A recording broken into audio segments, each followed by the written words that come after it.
They say, choose your neighbor before your home, and it's true. A neighbor can turn your place into a sanctuary or a living hell. My story reflects the profound impact our neighbor had on my life, and subsequently, on the lives of everyone in our building. My name is Lucy, and I live in a well-maintained building in a good area. The building has 7 floors, and my family and I live on the 3rd floor. My family consists of my mother, father, sister, and me. On the 1st floor lives an elderly woman who stays by herself since her children left and never returned. All the residents and people on our street avoid her because of her reputation as a witch who communicates with spirits.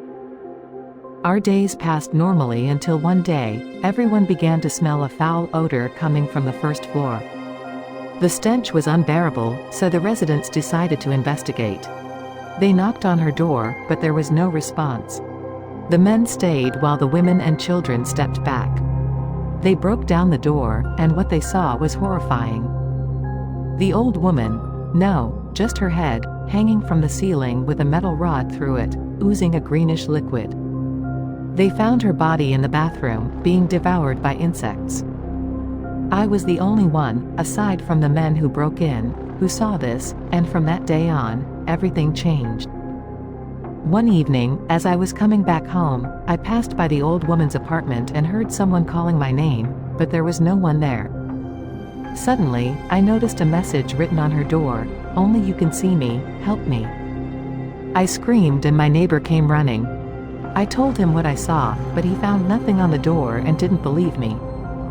I went up to my room, and when I fell asleep, I woke up suddenly to see the old woman standing before me. She told me she had been killed by Sharosh, a powerful spirit, and I had to avenge her death by killing him, or he would destroy my family. The shock was overwhelming, and I fell back asleep. The next morning, I woke to the old woman giving me instructions and supplies for a ritual. I followed every step meticulously, creating a pentagram with blood she provided and encircling it with salt. I summoned Sharosh, a grotesque being, and made a pact with him to gain his trust, though he warned me not to betray him. The old woman was delighted with our success.